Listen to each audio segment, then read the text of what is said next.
Welcome to the Right Side Up podcast with your hosts Danielle Strickland and James Scholl. This season is Need to Know, everything we want to tell Christian leaders about the future of the church and how empowering women is mission critical to a flourishing future. The book Need to Know will be available October 11th, but to get us started, we have many of the 21 authors to talk about the flourishing present, the flourishing future, and all things need to know. We are glad you are here.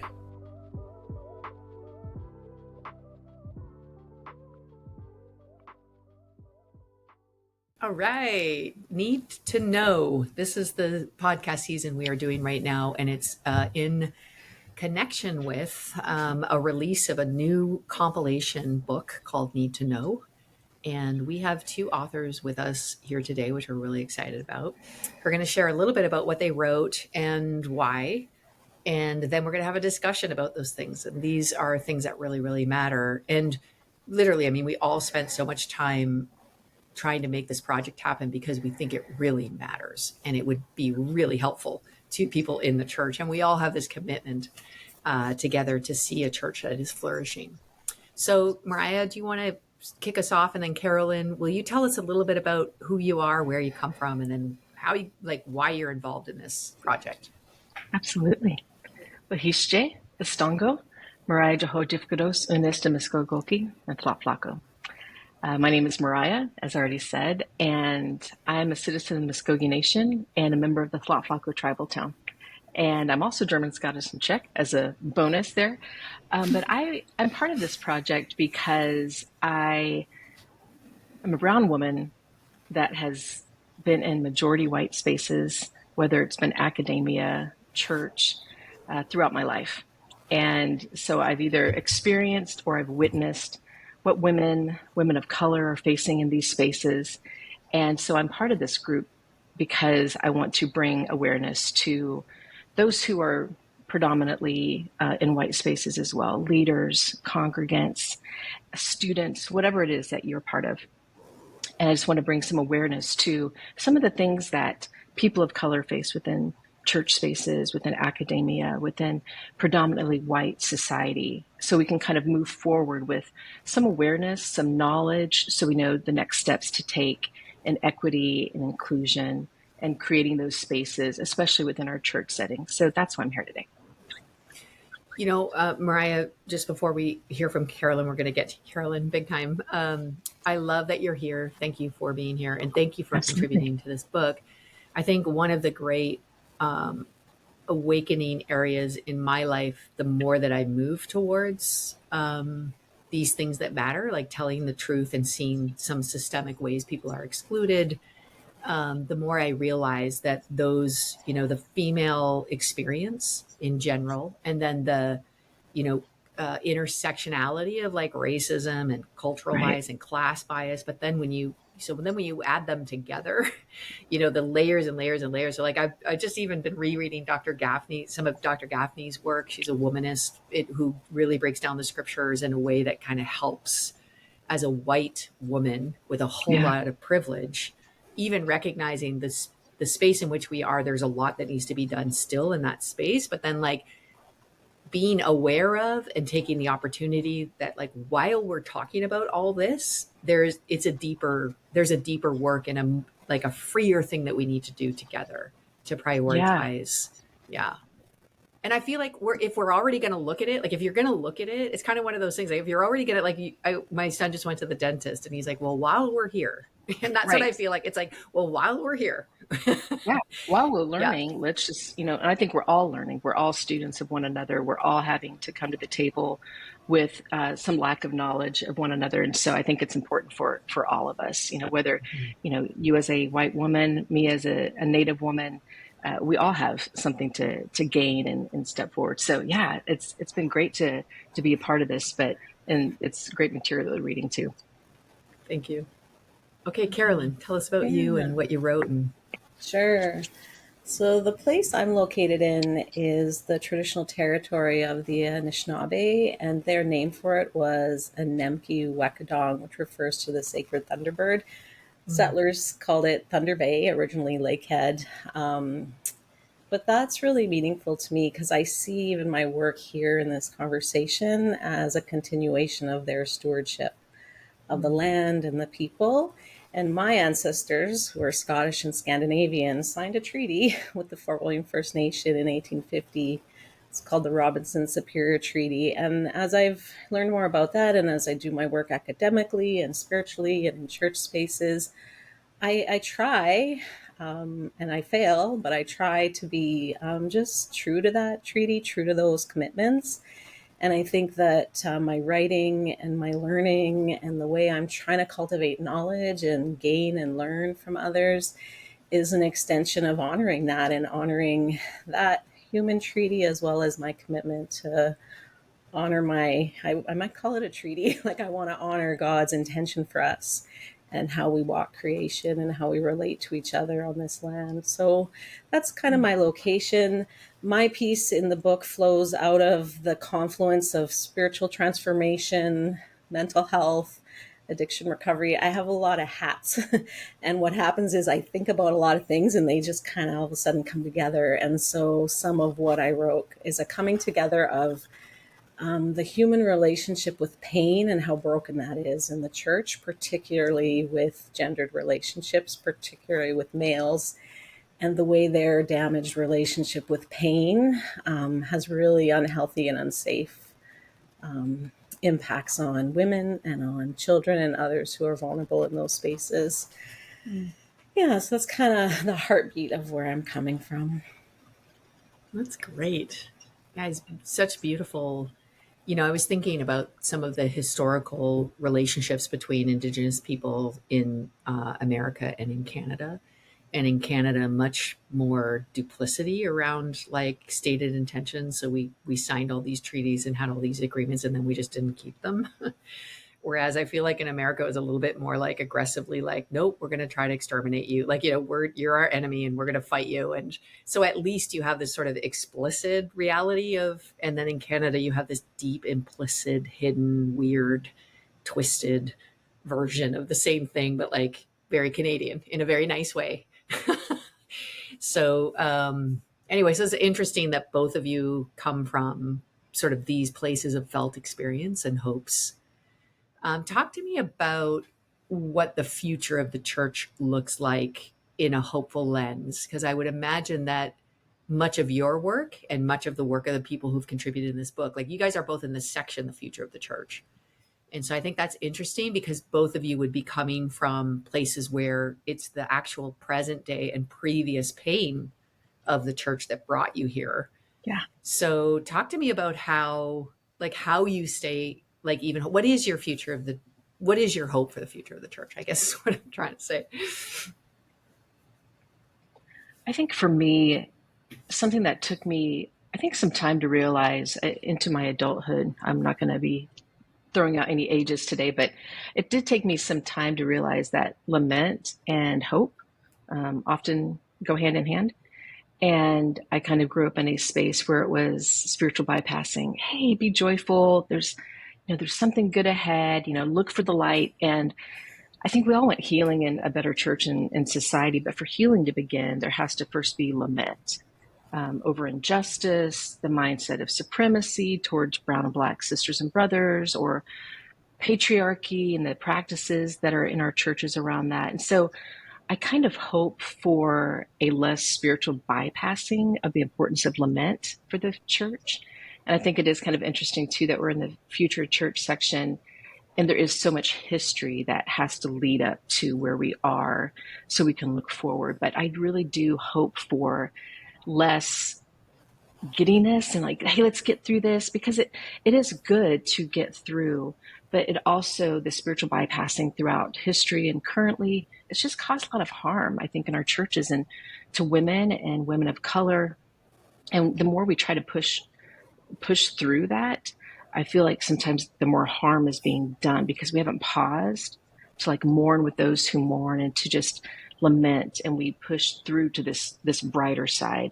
And I think we need to just bring justice forward, and injustice has to be acknowledged first to be able to do that. And that brings about lament. And I think that's a really important part of hope for the future church and the current church, but for the future church. I want us to get back to that beauty, even though it's hard, that beauty of lament and the process of that.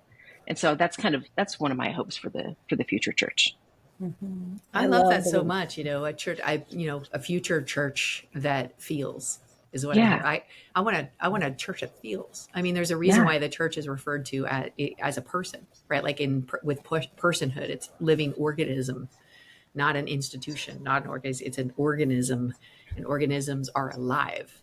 So just even this idea that like if you don't feel, you're not really alive. Are you even alive if you can't feel? And I guess this overlaps a little bit, Carolyn, with what your chapter is inviting people to. Mm-hmm.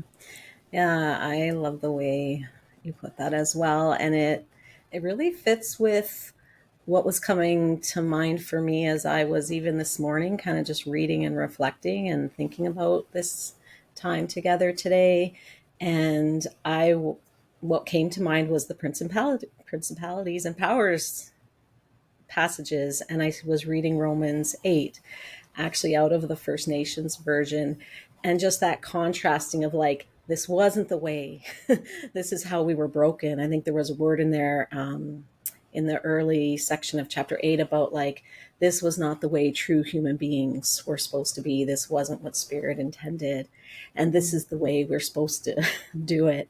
And I'm actually going to pull, if it's okay, I just want to actually read the last part because I think it's relevant. I'll just pull up One thing I know for sure, nothing can separate us from Creator's love, not death or life, not spirit messengers or dark spirit rulers. Nothing from the spirit world above or on the earth below. Nothing today or in the days to come. There's that future. Not one thing in all creation can separate us from his great love, a love that is ours in the chosen one. Creator sets free, our honored chief. And so there's this kind of like saying, this is not the intention. We're not supposed to be in this brokenness. We're not supposed to be powering over each other this way. We're not supposed to be, and we're never intended to be following this law of brokenness. We were supposed to be, living in the spirit of Creator sets free. And I love how that version uses that name for Jesus and calls, him by that name, which is, what we hope for the future, that we're all going to live in that freedom. And that the shackles of things like misogyny and sexism and racism and all the isms, like the bondage will be broken. That gets me riled up about the future, as far away as it feels sometimes. Beautiful. I love that. And I love that and maybe this is part of the problem sometimes, is we feel that any kind of truth telling or pain point or, any truth that would cause me pain is something to be avoided. Rather than embraced, because we don't know that we are loved. So there's a real connectedness in terms of like, if we understood God and Creator God as someone who is for us and with us in this contending for this liberation of all things, right? We might not consider any rebukes or truth telling or like wrongdoing, even like to say like, oh, wow, I got this wrong. And so even permission to like lament and grieve and repent, like genuine repentance, there's permission for that when you're with somebody who's like, yes, this is the way of freedom, and like, I'm for you in this, rather than the accuser, maybe. So some of this has to do with like even our lack of understanding that God wants us to move towards things that can be painful in order for us to be liberated through them, rather than suppressed and repressed. And have you found, so Mariah, in this work that you do in terms of equitable multicultural spaces, like what have been the big, like in the way things, and how have you managed to like help people see differently and practice things differently? Well, so is the answer everything? I just feel the answer is everything, but I'm sure you can nuance it wisely. But that's true. There are quite a few things that we can probably bring out there. I think one of the things that I've come to realize is there's just a lot of misunderstanding or just a lot of knowledge that is not there. There is you don't know what you don't know. But I think a lot of things that have happened previously, I talk quite a bit about this orthodoxy of, well, I'm in the US, so this orthodoxy of a country and the orthopraxy that has been practiced out because of that, and how it's been so anti-Christian, because we really do skip over Genesis 1, where we're kind of all created and we're called good, and we tend to bypass that to get to the dramatics of the Bible, but we really miss out the initial part of when we're created, and there's not a hierarchy there. There's no male over female. There's no white over brown and black. And so it's kind of going back to the foundation of, first of all, our faith. And I think that's really important for me anyway, to be able to talk about how we were created with this just beautiful intentionality by God for exactly who we are, what we look like. And it wasn't by anything else other than the breath of God. And so that's one of the things I try to bring Christians back to. But then kind of getting away from this empire mindset of domination and focus more on kingdom mindset of what we're called to do as Christians, and not stepping into kind of act out what God is over, but what we're called to do, which is, throughout the Gospels. And so just loving our neighbor as ourselves, what does that really look like? Because we haven't done that well historically for a long time, even before this country was founded and before, Canada was founded. We haven't done a really good job of doing that. And so that's one of the things that is important for me, to combine faith with this historical side that we need to kind of correct and fill in the gaps. I often talk about around the 1880s. Oh, you guys were talking about treaties. The U.S. has done a great job of having over 500 treaties and actually breaking all of them with a lot of intentionality. There was no subtleness to it. It was just boom, full stop. And one of the things that we forget is that we've been siloed as people of color, as people groups, and we've kind of lived out this existence of this centrist on the white identity. And the problem with that is when we kind of shoot out and we have Black history or the Black experience, the Native history, Native experience, we have all the, hyphens. And the problem with that is we become options. And so I think we see this big push within our church and society in general, but the church, to keep those as options. And when those become options, they become less important. And there's this, let's stay the main road.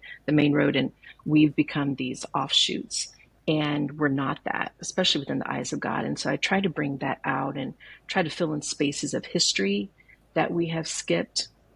There's a reason why we remain savage within a lot of spaces. It's because we have stopped in the history books as savages.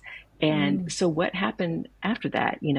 Canada and the US we're very familiar with the boarding school era and the things that have happened to Indigenous women and the issues around MMIW. And so I try to, in Christian spaces specifically, I love to do this within Christian spaces because I love to bring out scripture and to talk about just the beauty of who we are as humanity, Imago Dei.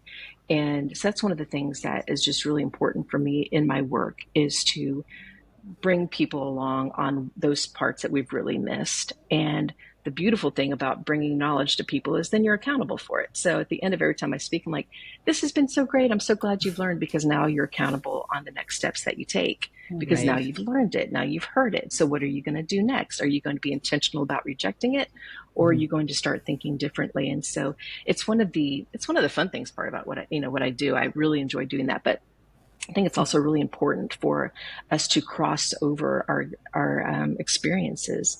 Where does Black and Brown cross over? Where does the Asian experience cross over with the Native experience and the white experience? And we really need to kind of fill in those gaps so we can kind of see this collective humanity rather than this hierarchy of humanity.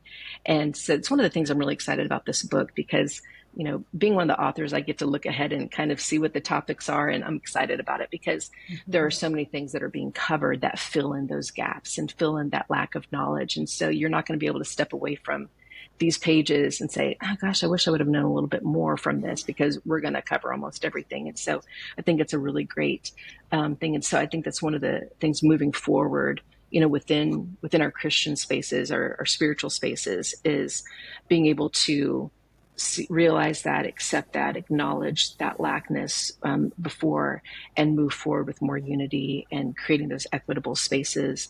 I talk about multicultural spaces, but equitable in general. I think that's going to be really important as we move forward. And we're at a crossroads here within the American or North American church, and it's a really critical time. And I haven't given up on the church yet. I don't plan on doing that, but it is a really critical time. And so we need to really step in and really learn. We've got to be on the fast track of learning and acknowledging and lamenting so we can move on.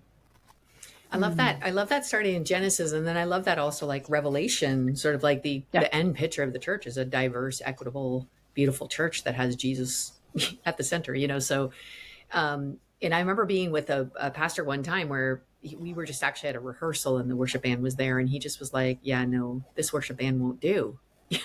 And they were like, oh, like they had a huge church and a lot of worship. And he's just like, you're all white. Like, that is not what worship looks like. It's actually not what worship looks like. Like, read your Bible. So we can't worship this way. Like, and literally sent the worship team home to reconfigure.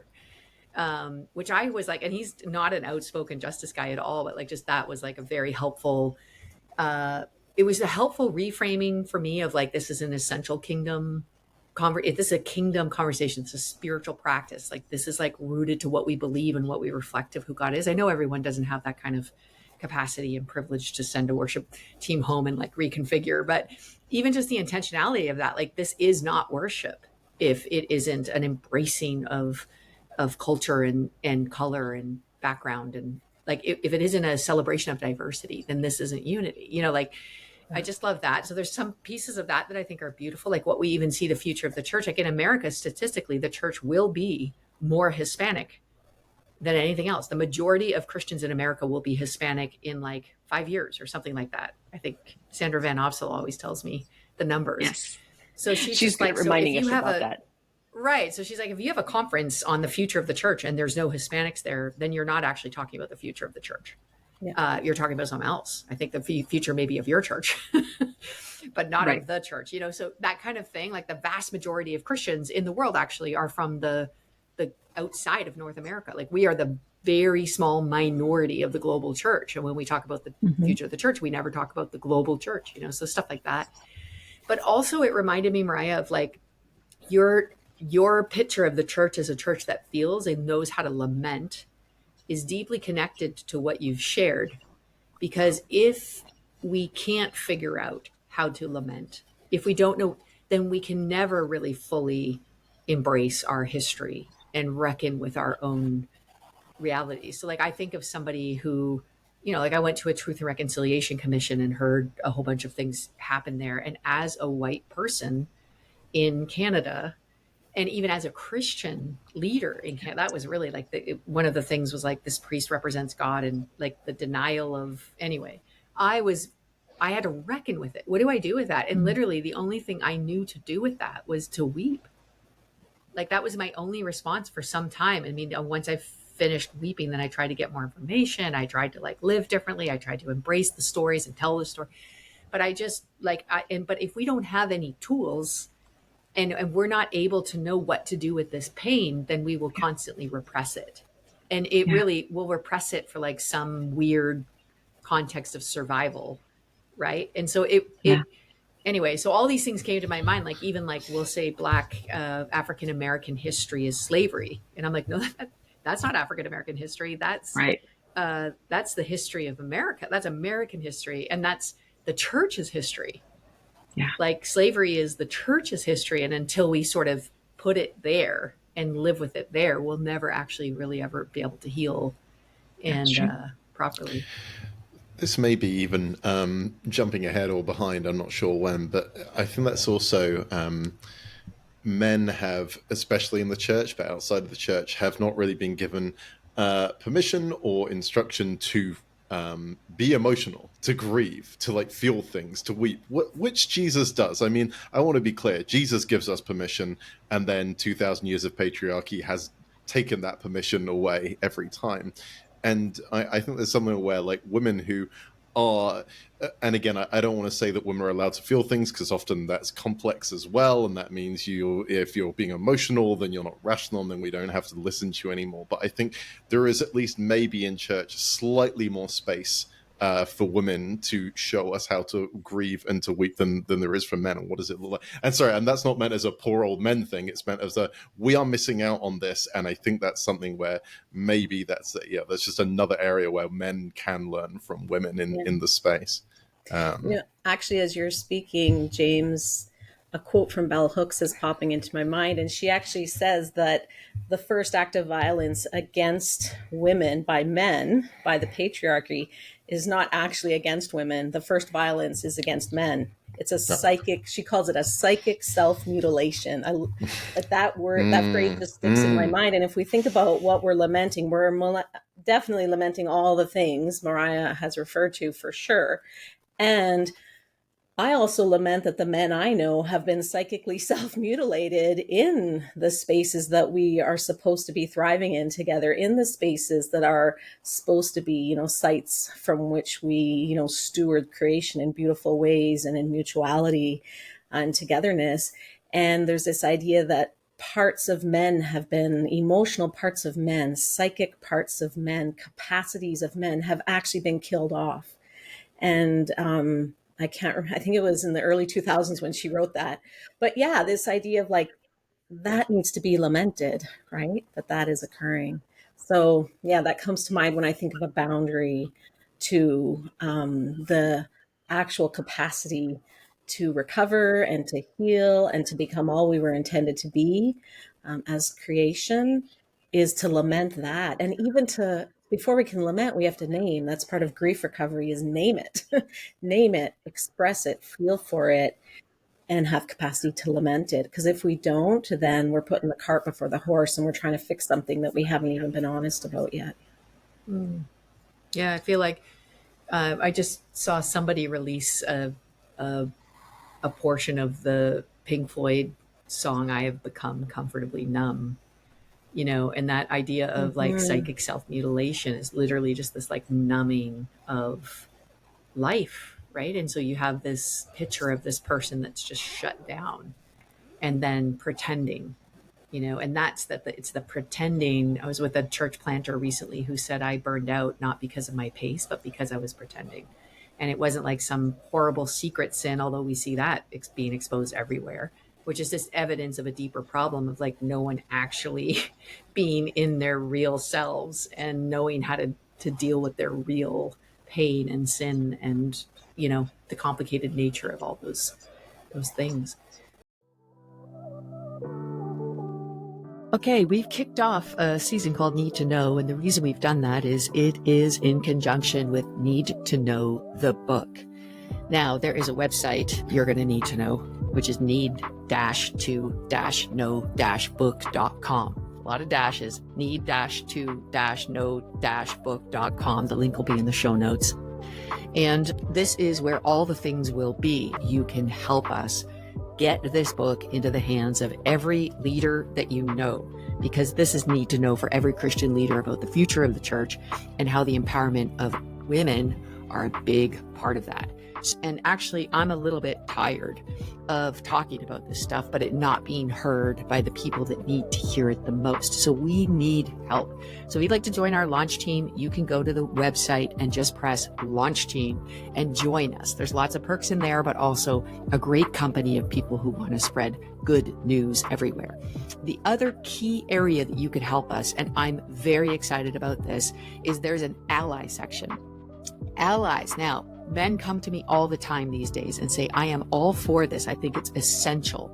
Conversation, I think it's an essential practice, but I don't know what to do. Well, here you go, guys. Here's something that you could actually do. Be an ally. And there's an ally section. What the allies will do is use the book as a resource. So start book studies locally or on your web platforms. Highlight in whatever way you have, either in your pulpit or in your Bible study or your home group or on your podcast, a couple of authors in the book, a couple contributors, which there are 21. So there's a plethora of experts on various topics. And then just genuinely stand in solidarity that this is something that needs to change for the future of the church. So if that's you, please ally. Now, you don't have to be a guy to be an ally, but boy, that would be good. That would be good. I would love there to be 500 allies. I mean, why not? And it is time, actually. Women can't just from the outside keep, shouting. I mean, we will, but we can't keep shouting. We actually need allies who will help us get this message out and embed it, get it in to the cultures, into the system. So anyway, this is what we're calling you to.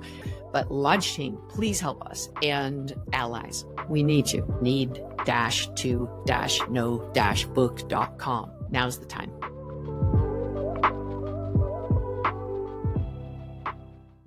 What are some best practices? How do we get there?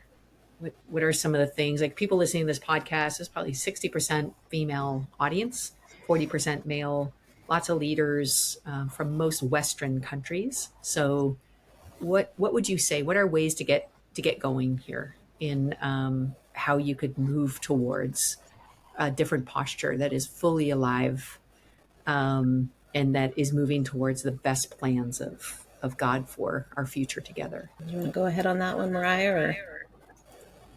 The rest of us need time to think about it. That's Carolyn calling me out right here in front of everybody. I just don't want to jump in. I mean, my head kind of explodes when I hear that question, so I have to slow it down. It goes everywhere. It goes everywhere. I think one of the things for me is there's a real desire for comfort in this work, and people want to remain comfortable. And as soon as they get uncomfortable, stop, conversations off the table. And one of the things I've realized by watching other leaders who've done this well and then having to do it myself is there's a real beauty in humility. And there's a real beauty in saying, I haven't done this correctly. I haven't done this well. Let me backtrack. Let me stop it. Let me correct what I've done. And it's one of the things that I feel like we need to do. I need that from other women. I need that from other men. And just to be able to say, stop, let's quit. Let's not try to go forward and correct as we move forward, but let's just pause. And that's one of the things I'm trying to do as well. But I think that's one of the things that we need to really step into. And because it's really comfortable to just remain in what we want to have done or how we view things. But we need to realize that comfort is not always the best thing, and get uncomfortable a little bit. This work is hard. This is not easy work. And the work of whether it's justice or just ministry, a church, pastoring, whatever it is that you're in this, whenever there's deflection or suppression, this is hard work, and you're going to be uncomfortable at some point. And when that discomfort comes in, think about why you're uncomfortable. What's making me uncomfortable with this? Let's just pause. Let's think about that and not push it aside and move forward, because that when we get uncomfortable, we tend to go another route. And I think we just need to just stop a lot of times. And I think that's uncommon in church. We're like, oh no, we can't stop and think about something. We made this decision. We got to go forward. We got the processes, we've got the bylaws, and we've got all the deacons are on board. So let's go forward. And I think we need to take some time to reflect on what has been done, especially when it comes to, I'm very passionate about women in ministry, not just in ministry, but pastoral roles. I think ministry sometimes can be so broad that people will say, yeah, I support women in ministry, but not as, in senior positions. And I'm very supportive of that. And I think that's one of the... You don't support them. It's just, you don't support them. Don't say you support them when you don't support them. This is not... I know. If you're going to have... If there's only so many caveats that you can have until it's like, well, you don't support. Right? I mean, let's not have the small text this to death. So I think it's just something that, and I know I'm kind of skipping around because I as well, Carolyn, I'm thinking as you're getting to think through this, and I'm thinking as I go. But I think one of the things that I need from fellow congregants, I think even James mentioned, the men stepping forward on behalf of people. I can go forward as a brown-skinned woman in a church or in a predominantly white space and share my experience knowing that that could very well be rejected as being very emotional, or it's not really like that. We really didn't, and really kind of get sidetracked with the microaggressions and, have that go to death too. But I realize that whenever I have men who step in, not before me and not in place of me, but kind of step in with me and say, we're listening to this voice, or whether it's a Black voice, Black female, having a man say, we're listening to this, and we're not going to suppress these voices. We're not going to reject these voices as, emotional or what have you. We're going to listen and learn from these voices. And I feel like it's really important for congregant and leader alike to, if you do have that, I'm not a big fan of the word privilege because it's been so rejected and, it's been overused and things like that. But if you do have that benefit of being listened to, and if you know that when you come forward, people are going to, all right, let's stop and listen, then do that to extend the voice of the marginalized, extend the voice of those who've been suppressed within your congregation, within your space, whatever it is that you're in. And I think that's really important, is to utilize that benefit that you have, and that you're going to catch people's ears and eyes, and using that for the benefit of others. I think that's really important as we move forward. It can't just be us always saying, listen to us. We are brilliant. We are amazing. Please listen. Other people also, we need like a James to say, gosh, I'm listening to Carolyn, I'm listening to Mariah, I'm listening to Danielle, and we need to all be stepping in and supporting, these women and these women of color and these white women stepping into these spaces. We need to be supporting them because what they're saying is important for all of us, because, patriarchy, racism, all of the things that, we're discussing, that is impacting all of us, whether you realize it or not. James is just as, he's maybe not just as impacted as some of us, but you are impacted by this lack of work that's going on, this lack of awareness, because it affects all of us. But you got to go into it humbly, and if there's going to be discomfort, there's going to be cost. And I wish that people would understand when it is uncomfortable, it doesn't mean that it's wrong. I'm uncomfortable a lot of the times. And when I just push through a little bit more, I kind of relate it to like sports. Like, I'm not very comfortable with some of the things I grew up in sports, but if I just push through a little bit more, there's like a breakthrough. If I push through a little bit more, I finally got it. And I wish people would kind of push through that discomfort and not see it as, ooh, that's my margin. That's the cliff and we got to stop. No, just push through a little bit more and see if there's like that breakthrough. Because there's not a bad thing with discomfort. It's not always bad. And so I think that's one of the things that a lot of the men specifically that I've been around are totally on board. I mean, girl, I got your back. I got your back. I got your back, until discomfort for him sets in. And it's like, ooh, let's think about this. We're not quite ready. I'm not really ready for this. I'm not sure if that's the route that we want to go into. And so as soon as discomfort kicks, it's like, stop, off the table. And then also, like, I would say that I've got your back as long as nobody sees me. Right. Which I think is what you're also saying, is like, it's not enough silent to even support. Right. And you also have this, which I've had tons of when I've spoken out against sexual abuse in the church, people texting me privately saying, yay, way to go. And I'm just like, dude, where are you?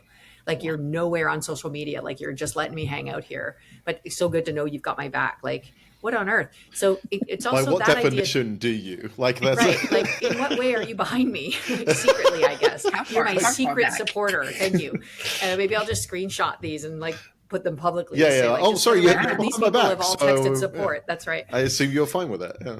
Right. But so there's that. I love that idea, because oftentimes people too will say, like, make space, and then applaud themselves for making space. But what you're saying is not just make space, actually prioritize and then model why you're making space.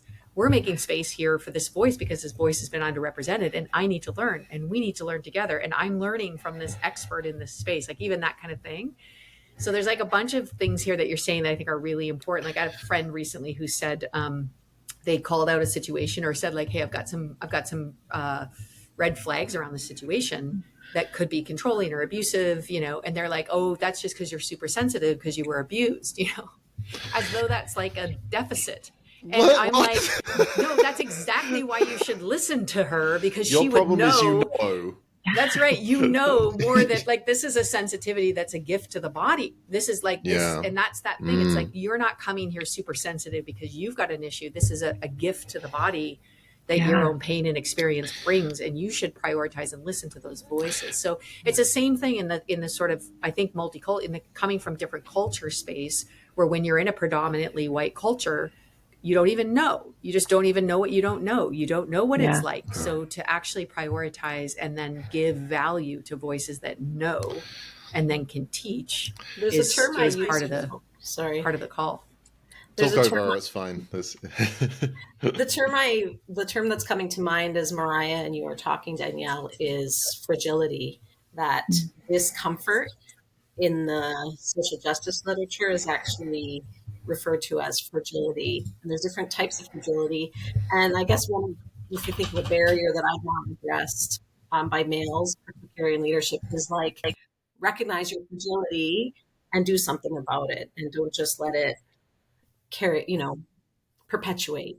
Because in that fragility is when we get into the really ugly, harmful behaviors, which are a reaction to the discomfort / fragility. It's like, well, I'm feeling weak here. I'm feeling like I don't have all the power. I'm feeling like I don't have a say about everything. Well, now I feel really weak. So it's kind of like living in those binaries rather than doing the messy work and the hard work of finding a center. So that would be one thing, would be notice fragility and lean into it. And the other thing I'd say about, what to do about this is to stop treating spiritual maturity and spirituality itself as a product or as something to consume. I think a lot of us have not realized how much our consumer society and the actual colonization we live and breathe every day has actually infiltrated our sense of what spirituality is and what it's about and how it works. It's actually supposed to be transformative, not functional. And I talk about a little bit about that in the chapter, is like, we're really stuck in this place of like, well, the pastor's responsible for helping me be a better Christian, and why isn't he or she doing that? And it's like this really transactional, functional mindset. So we have to shift out of that and, go back to thinking of knowing transformative spirituality as something that we're responsible for. Yes, in community, we rely on each other to be supported in it, but it's no one else's responsibility for me to be spiritually transformed. That's on me, and me and my relationship with the Holy One. So stop, recognize fragility and lean into it rather than away. And that's all that pain work we have to do. And then don't treat spiritual transformation like a product. Those are two big barriers, or that I would think that need to be addressed. And I think this conversation. Oh, I'm so sorry. Did you? No. Okay. I think one of the fascinating things here is recognizing just what I guess we'll use privilege, what a privilege it is to be comfortable. And I think I recognize having the body I do and the voice that I do and all the things that I do just means I'm rarely uncomfortable. It's just not a thing I experience in the world very often. And it wasn't until I actually dared to listen to people whose experiences were so different from me. I'm like, oh, you're not comfortable anywhere. And then I'm like, of course you're not comfortable anywhere. I'm so sorry. And as you say, Mariah, it's this interesting balance of like, I'll always try and like elevate voices and even just acknowledging the awkwardness of it. You know what I mean? Like, so I'll make jokes about like male covering because I think the whole thing is ridiculous. But like, also I recognize that I have like, I'm the pastor in a church. I have the most power in the space. I don't think it's a good thing I do. I try to give that up as much as I can, but I have to acknowledge in this space I have the most power because it's reckless to not acknowledge that. I don't think it's a good thing. I just think it is. And so, okay, well, how am I going to feel uncomfortable then? Like, if I'm inviting other people to be uncomfortable, what am I going to do that's going to be uncomfortable? And if I'm not willing to do that, then how dare I ask other people to? I think, because then it quickly becomes tokenism, right? It's like, well, look, we're not sexist or racist because we have this person. Like, no, that's not how this works. That's not an invitation to anything. That's just kind of alleviating something. So I think, I find this thing really interesting, and And I say, as a man on the call, I'm like, we need to be listening to this. Like, it's so important to listen to this and actually listen to what like women are saying about these spaces, rather than, as you say, men being like, oh yeah, you've got my full support. Okay, how? Oh no, not actually. I just gotta say those things. Well, you bring up a really interesting point too, because you talked about how, you have the authority in this space. And I think there are a lot of churches that may not have quite the opportunity that other churches have to have a diversity in their space. I think there's always, I wouldn't say 100%, but a big chunk of it, you could always definitely have male-female leadership diversity in a space, but maybe not racialized diversity. But one of the ways to do that is to bring in that diversity in how you speak, who you quote, who you're reading. There are not just white male theologians, there are many theologians out there, so who, shocker. And they're really great, by the way. Like, they're the best ones, as best I can work out. So. I think so. I would listen to them all day. So I think that's one of the things too that I think a lot of people who might even be reading this book is like, I can't do some of this. This is not where I live. This is not my community. And that's, there might be a reality there, but it is like, who are you uplifting, even if they're not present? And that's where I'm kind of even talking about where, if you have the opportunity where people are going to listen to you, who are you quoting? And not just quote them, like tell them who they are. This is a Black theologian, or this is a theologian from Brazil, or just whatever, be specific so people get an idea that it's not just, I think a lot of times we think our theologians are Western anyway, and it's a really good way to implement that in a space that does not have that diversity, or while you're working on it, you'll be able to have that diversity in the spoken word and who you're bringing into that space. I think those are good little ways to also take this on, and using that, that privilege of that white privilege to be able to bring in voices that are along the margins. I think that's a good call. Or even just historical, like every time we refer to Augustine, we could say that African theologian.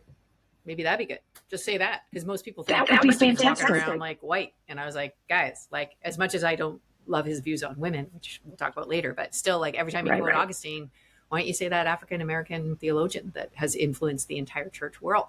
That'd be fun. Yeah. Even that would like help right? And you have to kind of reorientate yourself out of this like weird distorted orientation.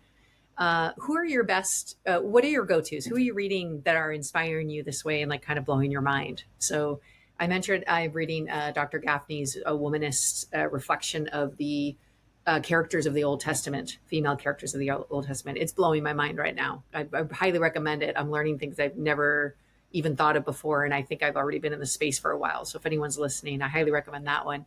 What are some other like go-to blow your mind theologians, or like reading, like people that you're reading that you're like, these people are helping me right now? It's a bit on the spot. I didn't give you this ahead of time, but you got any go-tos? I'm trying not to look back at my bookshelves. For me, I'm always trying to read a Native author. And, we have 574 federally recognized tribes alone in the U.S., not considering state and those who are not recognized, and then First Nations and Métis and Inuit in Canada. So there's a lot of us with a lot of different languages and cultures. And so even if me reading Native authors and theologians and leaders, I have to learn about that. So I'm always trying to keep Native books in front of me. I think I'm shifting a little bit, trying to read some experiential kind of books. And so from women of color, and some are newer books that are going to be coming out in the summer, but, Willie James Jennings has always impacted me greatly. I love a book where I can sit down, read a chapter, and have to reflect on that for like a month and really dig into every word in these pages is very intentional. It's not just dismissive language. So let me really think about this. And womanist theologians, I think it's always important to read. I'm a big person on Black liturgies. Cole Arthur Riley. I love her work, and it came at a time where it was very impactful for me. And so I I love her work. And is she considered a theologian? Probably not. Maybe a public theologian, but I really gravitate to her, and which is, I think, probably one reason why I really embraced Lament as well, because there's a real beauty in the struggle that a lot of us face. And but I'm learning so much about what um, my Black female friends are going through, and not only just listening to them, but listening to her words and how she puts the beauty of the depth of liturgy, which is so lost in so many of our denominations today. I think we've lost the beauty of bringing that liturgy into our spaces. And she has this way of just bringing faith and identity and just weaving those together so nicely. And just, it brings a lot of comfort. And so I read a lot of hers. But I try to read less white authors, sadly. I might go back to that, but I do try to read a little bit less and really trying to dive into some theology, but I'm reading more experience kind of books. I don't think you need to apologize for that. I think it's a wonderful practice, and actually something I think not only not apologize for, but to say, try this out. Like, because without an intentional practice that changes your norm, right? Like, so this is discomfort. This is what embracing discomfort is: trying out your left hand instead of your right hand. Give it a go, trying to build systems that are different from the ones that you normally go to. So it's uncomfortable at first, but then you end up, oh, wow, like I've built some new muscle. I've done some. So in terms of Lament, I think a little shout out here to one of our authors, contributors to this book is Natasha Sistrunk Robinson. Did a whole, are you in that, Mariah? Okay, you're in that. So I this am. is a book that you're a part of, another compilation book called Voices of Lament, which are from women of color that have gotten together, and really it's instructional. It's beautiful instructions on how to lament and like all the different areas in the scripture. It's absolutely, if you don't have that book and you're listening to the podcast, go get this book. This will be a really helpful reflection, and it'll also introduce you to lots of new authors and experts and theologians and practitioners that are women of color that have much more to say than just this one chapter. That's also part of this Need to Know project, is like, we want to introduce you to people that have things to say that we highly value, experiences and expertise that you might not know. And you need to know that they exist and that they're there and that there's more for people to dig into. So not only no apology for reading less white authors, but more instruction to people to say, just diversify and begin to explore what difference has to offer you, as uncomfortable as it might be. Carolyn, you got any go-tos? Yeah, right now I'm reading Barbara Holmes. I got introduced to her through the Center for Action and Contemplation, and I don't know how I didn't know about her before, but I'm loving her integration. She's very much someone who's teaching me about integration of practices and expanding my idea of what spiritual practices are. And then Caitlin Curtis, I've been following for a long time, and her new book certainly is one that has really impacted me. And I think because I did do all the learning for I was in, graduate school for a long time. And I feel like the books I'm leaning towards are books like that, and just people who are inviting us to do more integrating and not get so lost in our heads. Cause I tend to do that, who just show me how to actually live it out and shift into that embodied practice and experiential way of doing spirituality, both as on my own as well as together with others. That's awesome, guys. Thanks. That's good. The best place to start is Need to Know. That's what we're saying in this podcast, because we want you to get that book. But we don't just want you to get that book for yourself. We want you to get that book and start passing it out to male leaders, particularly, that because we think they need to know some things to not only save the current crisis in the church of the greatest exodus in Western history of the church, and the primary people exiting the church right now are female. So if you're wondering why, this book might help you. And then also to really work towards a future church that is alive and well and flourishing in terms of mutuality and difference, and, reflecting this beautiful, beautiful kingdom that God came to enact and to usher in, and the redemption that he has planned. So thank you for your contributions. We're very grateful and love your voice and want to hear it more. And any place people can go to hear more from you directly? Mariah, is there a place people should go if they just want to hear more of what you're saying and more of what you're doing? You can find me anywhere under Mariah Humphries. I'm one of those people that as soon as something opens up, I grab the name. So yeah, Mariah Humphries on Instagram, Facebook, all the places, Substack. Great. You have a Substack and it's called Mariah Humphries? No, it's not. What is my Substack called? I'm gonna have to remember that myself. It is, but yeah, you can find me under Google under your Mariah name and Humphries it'll on pop there. up under Substacks. If you want to hear more from Mariah in terms of writing and what she's up to in the world and what she's offering, that'd be great. Carolyn, any place people can go to connect with you? I left social media when I left my leadership roles in church 2.5 years ago, and I keep getting told, get back on there, we need you on there. But recently I got more involved with the podcast for Hagar's Voice, and so you can hear my voice there interviewing some folks who have a lot to say about clergy sexual abuse. Wonderful things going on there. And probably this fall, I will be back on social media in some format and putting some of my stuff out there. So stay tuned. That's great. Hagar's Voice, also a shout out for that podcast. A wonderful one, just a way of giving survivors a platform to tell their story, which often doesn't happen in this world.